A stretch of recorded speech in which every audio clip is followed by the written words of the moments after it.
Capítulo 15. Jesus e tormentos.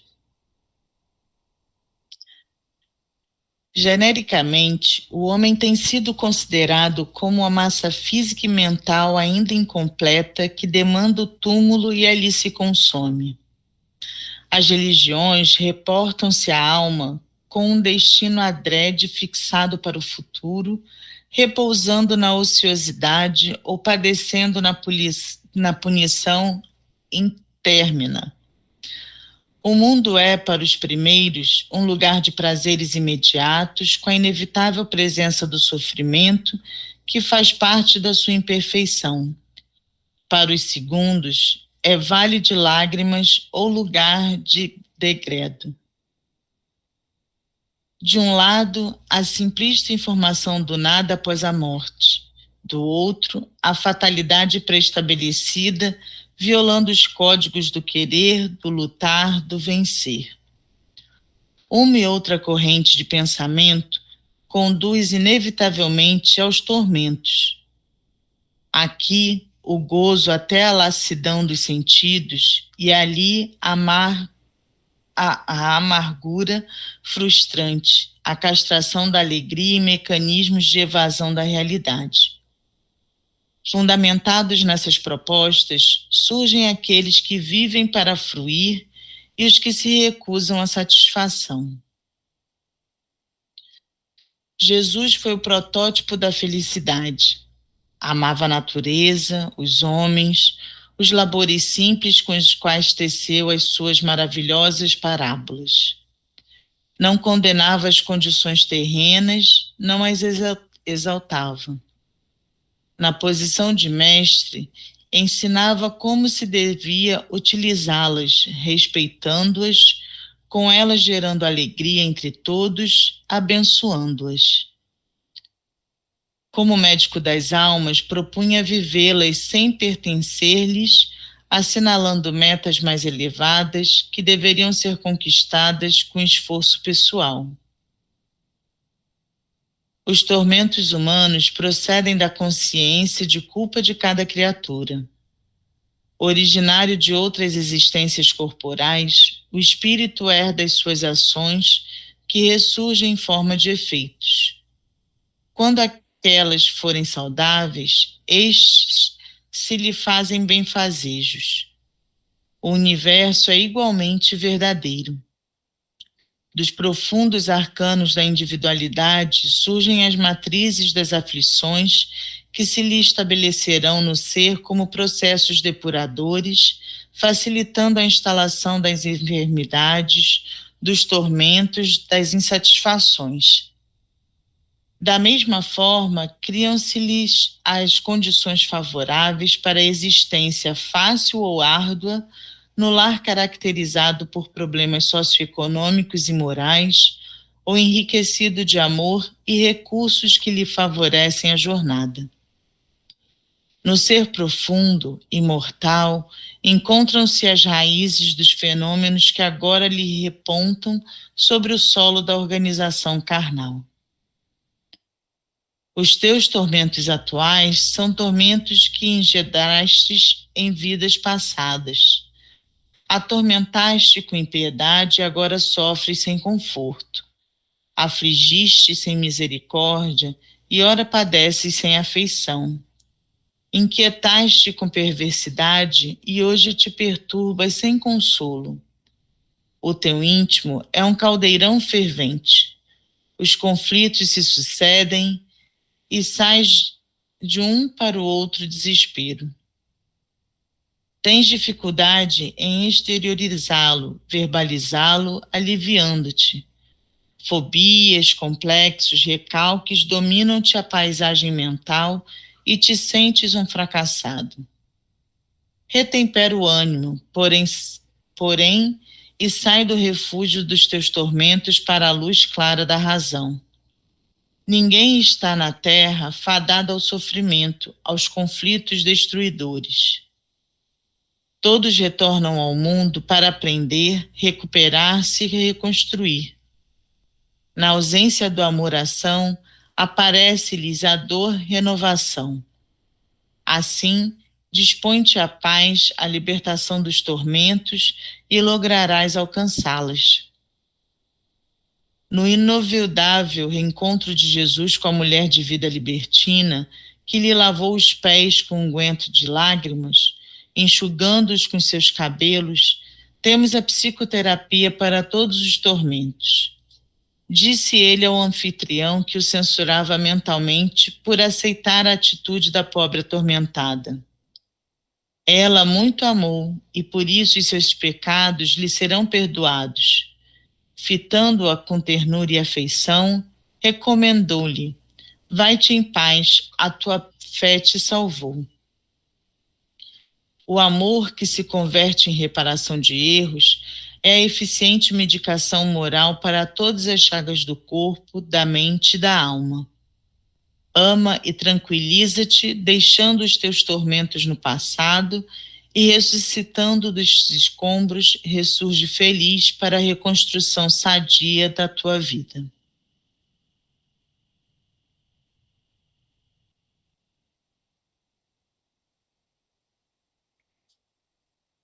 Gente, essa parte final, eu acho ela tão importante. Se puder subir só um pouquinho para aparecer ainda o antepenúltimo parágrafo, Elisa, essa parte quando o, de Jesus, quando fala para ela, não, quer dizer, quando fala pro lá para aquele que a julgava, né? Ela muito amou e por isso os seus pecados lhe são perdoados. Isso é todo um caminho, é um caminho de cura, né? E quando ela converte, ela coloca aqui esses dois últimos parágrafos, o amor que se converte em reparação de erros. É eficiente medicação moral para todas as chagas do corpo, da mente e da alma. Então, essa movimentação de amor, ele realmente ele vai curando. Tem uma parte em que ela fala que o nosso íntimo é como um caldeirão fervente, né? Gente, eu super me identifiquei, porque à medida que eu paro para me analisar, nossa, ali dentro é um verdadeiro caldeirão. É, percebendo determinados aspectos, e o amor é isso, né? Ele vai tranquilizando, ele vai ressignificando, ele vai mudando a maneira como a gente vê a situação, como a gente vê o outro, como a gente vê a nós mesmos. Então, quando fala assim, o amor cura, é muito profundo da maneira, quais são as formas que podemos colocar isso em ação, né? Então, aí só para fechar essa ideia, aí é toda uma área que a gente pode ir pensando durante o dia, o que pode se fazer para aumentar o amor, né? Então, a gente tem um amor pelos filhos, às vezes um pet, né? Então, chega ali um gatinho, você pega para fazer um carinho, quando vê, você está percebendo já ali o coração fluindo, aquela energia. Eu quando escuto uma música que você gosta muito, quando está na natureza, ou algo que realmente nos faz bem, ou está em comunidade, essas formas de movimentar o amor é um grande trabalho de cura e diminui, né, como é o título dessa mensagem, os tormentos. Então, era isso.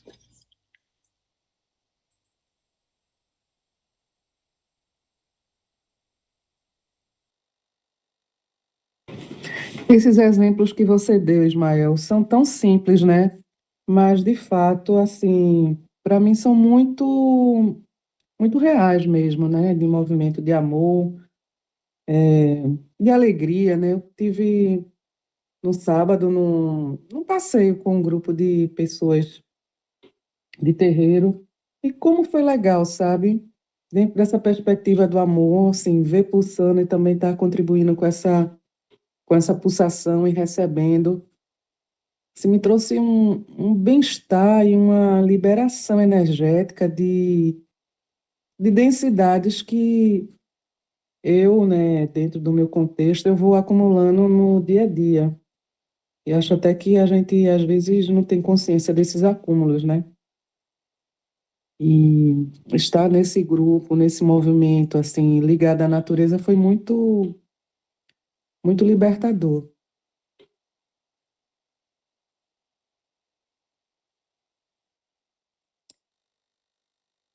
Eu estava pensando como que, às vezes, eu estava conversando outro dia com a minha filha e ela comentando com um grupo de amigas que ela tem, todas na faixa de 22, meninas jovens, bem jovens, 22, 23, 21, bem novinhas. E boa parte delas tomando remédios de ansiedade, todas assim com seus tormentos. E a gente questionando isso, né? Como que muitas meninas, quantos jovens estão vivendo esses tormentos e não estão conseguindo sair deles, né? E eu me questionava porque como são, né, próximos, como isso, né? E eu estava falando para ela assim dessa coisa de buscar o propósito. E aí eu estou vendo aí, né? O que o Ismael colocou, essa coisa dessa busca por vários caminhos que está faltando, né? Às vezes até para a gente falar para o outro, tenta por esse caminho, ou tenta por aquele caminho, né? Porque às vezes dá uma compaixão, uma aflição de ver pessoas tão jovens e tão, sabe, bonitas, bem, assim, com a vida que a gente, né, que tá de fora, julga, e às vezes mesmo elas, uma delas estava comentando, eu tenho os meus pais, uma família maravilhosa, eu faço um curso que eu quero, faz medicina, eu faço eu tenho amigos, eu tenho isso, mas eu vivo essa angústia. E aí a gente aqui assim perguntando como ajudar uma pessoa, né, que vive esses tormentos e não se encontra, né? É difícil às vezes a gente olhar isso, ainda mais em jovens. Eu achei interessante que a Joana, ela traz aqui uma proposta para a gente que se alinha muito a esse processo terapêutico.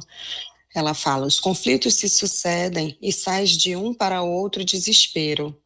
Aí ela confirma, tens dificuldades em exteriorizá-los, verbalizá-los, aliviando-te.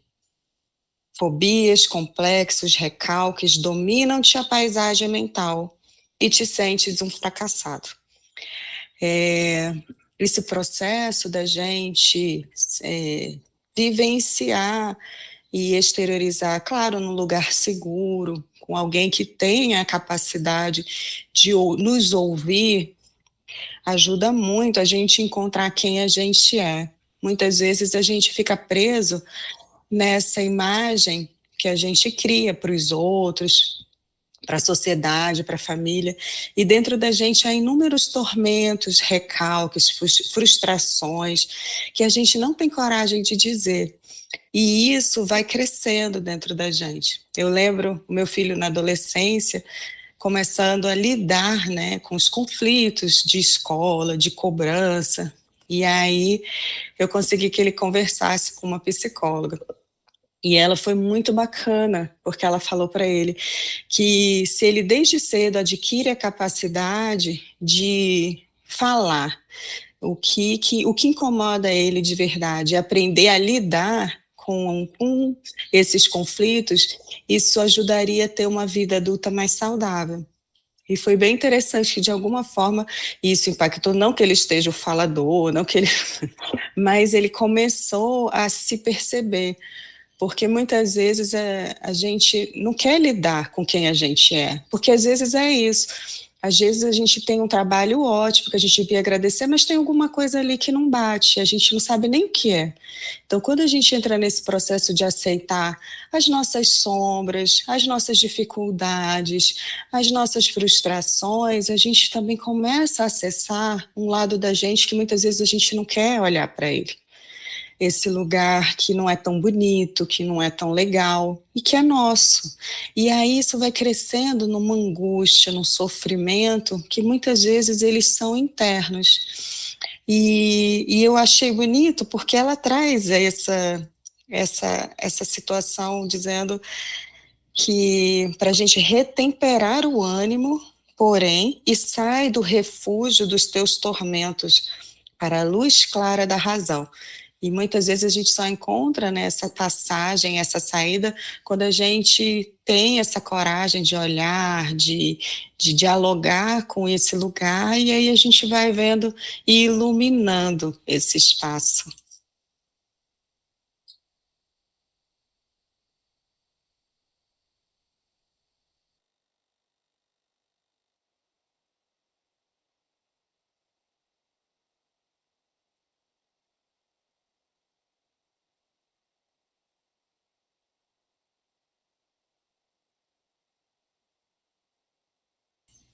Eita, que hoje o pessoal tá quietinho. É interessante, Wina, quando você fala isso e que a da dificuldade, às vezes, das pessoas, né? Encontrarem o que é o problema, né? Lá dentro. Eu tô pensando nisso, rindo comigo mesma, porque esses dias eu saí com umas amigas e eu tô com um processo na vista, né? Nos olhos. Aí uma delas vira e fala assim: ah, na medicina chinesa diz que os olhos estão ligados à raiva. E que tanto que fica vermelho de raiva, não sei o que de raiva, o olho ligado à raiva. Aí eu parei e fiquei olhando assim, raiva, que é, que é? Eu não descobri não, né? Mas assim, eu acho interessante, porque a própria, essa história da medicina chinesa que lida, né, com isso, e que a gente às vezes não consegue, e que reflete no corpo humano, né, num órgão, né? E você falando sobre isso, eu achei interessante. Eu já fiz terapia algumas vezes e às vezes eu já fui para umas situações lidar com alguma coisa que parecia nada a ver com aquela situação, sabe? E aí quando eu começava a conversar, a falar, e depende da forma terapêutica, a gente pode ir numa contação de história, a gente pode ir até na arte terapia, e aí aquilo vai fluindo. Quando você vê, você chegou no lugar e diz, meu Deus, como é que eu cheguei aqui? Porque é dentro dessa construção que a gente vai conseguindo se acessar. Às vezes a gente cria tantas camadas para não lidar com determinados sentimentos, principalmente que a gente é educado, né?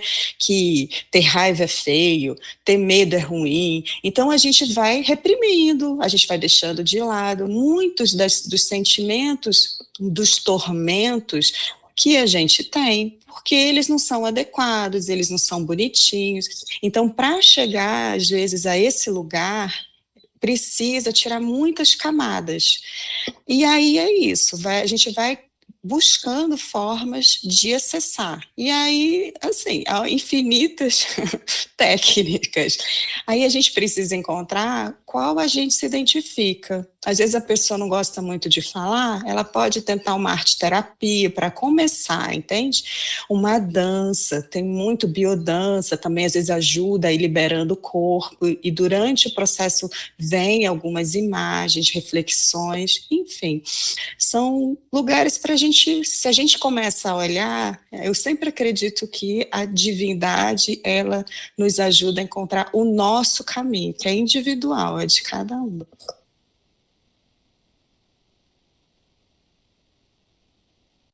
Eu fiquei com uma dúvida. Desculpa se vocês já comentaram, eu precisei sair um pouquinho aqui, aí eu não sei se eu perdi uma parte do debate. Bem nesse parágrafo que está aparecendo aqui, que fala, tranquiliza-te, deixando os teus tormentos no passado. Aí eu fiquei pensando, como seria uma forma saudável da gente deixar os tormentos no passado? Né? Porque não é o mesmo que colocar os problemas para debaixo do tapete, né?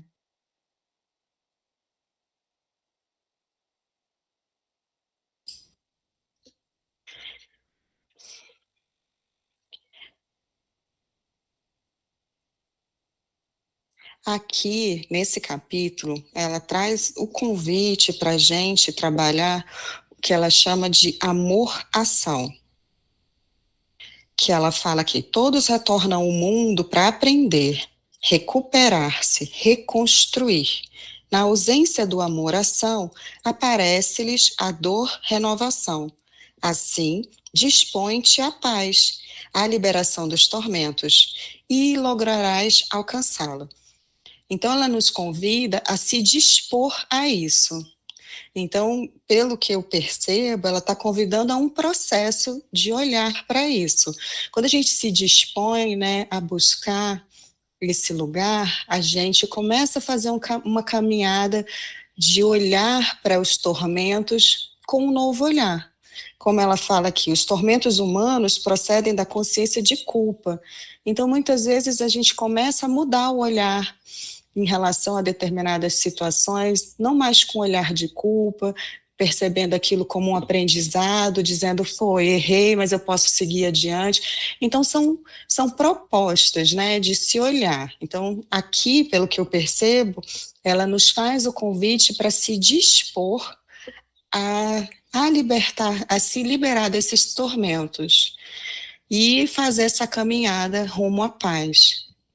E aí ela conta a história da mulher que foi curada pelo amor dela, né? Sim, compreendi. Eu estava interpretando errado. Eu estava interpretando deixar no passado no sentido de ignorar. Não, é completamente o inverso. Obrigada. Mas foi ótimo você colocar, Cibele, porque eu acho que existe essa confusão, sim, né? Ah, vamos deixar para trás, deixa para lá, e não é bem assim, né? É olhar de uma forma diferente, estar dentro de uma energia diferente, né? Considerando isso aí também que o Ina falou. Foi bom você falar. Nossa, achei ótimo também esse ponto que a Cibele colocou. E nesse parágrafo, né, que a Cibele mostrou, deixando os teus tormentos no passado, tem a parte que é o começo desse parágrafo, que é o que mais ou menos ela coloca como a medicação desse tormento, que é ali, ó, ama e tranquiliza-te. Esse ama e tranquiliza é o processo da cura, porque a da cura desses tormentos, porque se colocar só ali, né, deixe os seus tormentos no passado, aí realmente seria tipo colocar embaixo do tapete, mas se coloca, né, ama, então esse processo do amar, quando vem esse tormento, se está ali amando, vai começar a ressignificar a situação, vai começar a transmutar toda aquela situação.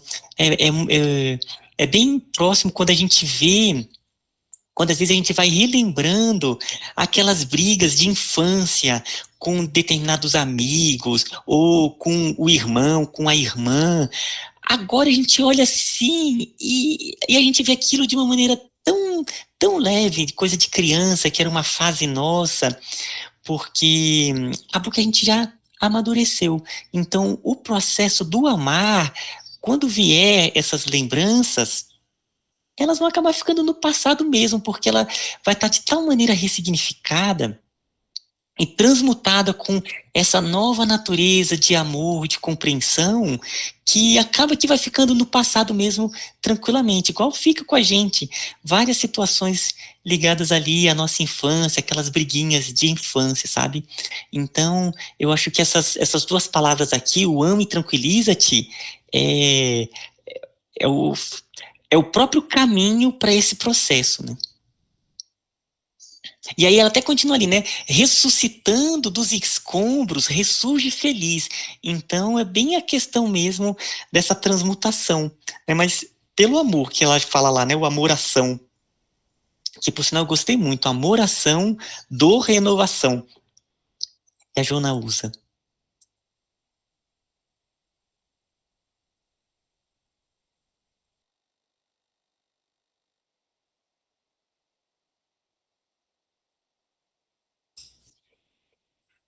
Ela até traz, né, na frase acima, o amor que se converte em reparação de erros é a eficiente medicação moral para todas as chagas do corpo, da mente e da alma. Então ela convida a gente a esse amor, que a gente vai trabalhando o alto amor, se observando, se amando, trazendo para a gente um olhar mais generoso, mais amoroso, para a nossa vivência, para as nossas escolhas.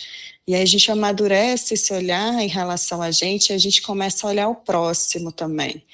E amando mais as relações, principalmente aquelas que nos trazem, né, a consciência de quem nós somos. Então é muito bonito que ela vai chamando a gente para viver esse amor e para ele se converter em reparação. Eu gostei muito dessa frase.